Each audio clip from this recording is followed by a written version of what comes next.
Olá, gente, graça e paz, Eliade aqui, tudo bom? Se você tem acompanhado a nossa série de reflexões sobre as parábolas de Jesus, hoje nós vamos para a quinta e a sexta. São duas parábolas bem curtinhas, que são a parábola do tesouro escondido e a parábola da pérola de grande valor. Os textos dessas parábolas estão lá em Mateus 13, dos versos 44 a 46, que dizem assim: O reino dos céus assemelha-se a um tesouro escondido no campo. Certo homem, tendo-o encontrado, escondeu-o novamente. Então, transbordando de alegria, vai, vende tudo o que tem e compra aquele terreno. Agora, verso 45. Da mesma forma, o reino dos céus é como um negociante que procura pérolas preciosas. E assim que encontrou uma pérola valiosíssima, foi, vendeu tudo o que tinha e a comprou. Então, o reino dos céus é mais uma vez o tema das parábolas de Jesus, cuja moral da história é a mesma, se não for, é muito parecida, vocês perceberam, né?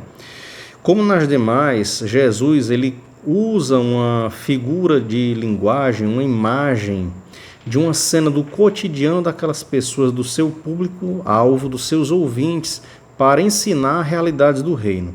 Tá certo? E a gente sabe disso por quê? Porque lá no verso 1 do capítulo 13, nós vemos que Jesus estava em Cafarnaum, que era a sede do seu ministério. Ele estava em casa.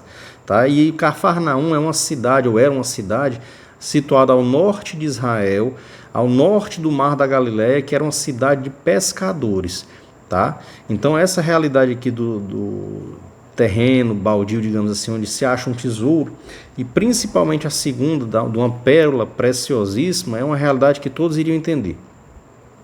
Mas percebam a expressão, assemelha-se, ou ainda como é, aliás, é como. Ele não está afirmando que o reino de Deus é um campo ou é um negociante de pérolas, como também não é ou era um grão de mostarda ou o fermento, tá? Todas essas figuras de linguagem ilustram aspectos ou características do reino de Deus que Jesus quer ensinar ou enfatizar. E aqui o significado de ambas as parábolas, que no meu entendimento ambas têm o mesmo significado, ambas têm a mesma moral. Aqui Jesus fala do reino como algo precioso, um verdadeiro tesouro, uma pérola de valor inestimável, valiosíssima, tá? Na primeira parábola, esse tesouro estava escondido no campo. E certo homem, tendo-o encontrado, esconde-o novamente, vai, vende tudo o que tem e adquire aquele terreno.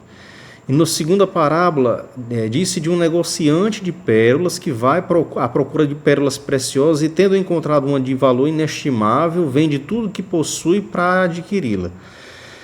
Então há algumas coisas a considerar. Em ambos os cenários, os homens descritos reconhecem o valor daquele tesouro.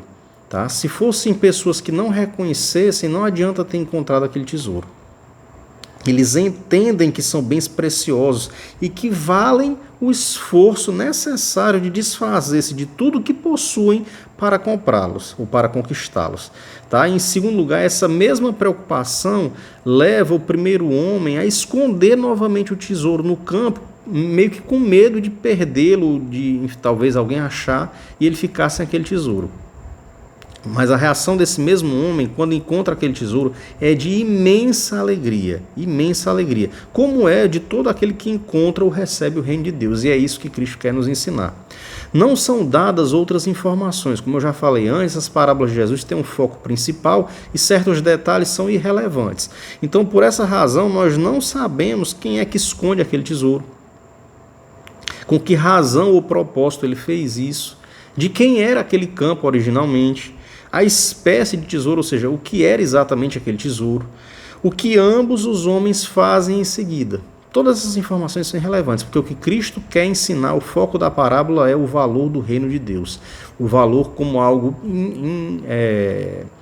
imensurável, um valor altíssimo. Tá? E aí vamos trazer algumas aplicações para hoje. Em primeiro lugar, devemos ter plena consciência de quão valioso é o reino de Deus. Eu estou sendo meio repetitivo aqui, mas é verdade. Às vezes nós fazemos pouco caso daquilo que encontramos. Como parece que a gente encontra meio que por acaso, ou por sorte, digamos assim, ou largado no campo, abandonado, não damos o valor devido ao reino de Deus. Em segundo lugar, será que não temos feito o esforço compatível com o valor do reino de Deus? Como assim?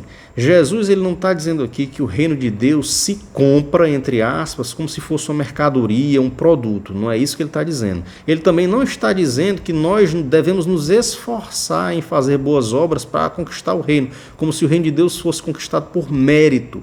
Não é isso que ele está dizendo, tá? Não é fruto do nosso esforço. Mas eu volto aqui à primeira aplicação, ao primeiro tópico. Como recebemos de graça, por graça, sola graça, como falavam os reformadores, esse reino de Deus, essa salvação, esse evangelho de Cristo, será que não temos dado o valor devido? E será que nos esforçamos para renunciar o que precisa ser renunciado, o que precisamos desapegar ou nos desfazer na nossa caminhada cristã? Será que não temos carregado a cruz que Cristo nos manda carregar todos os dias?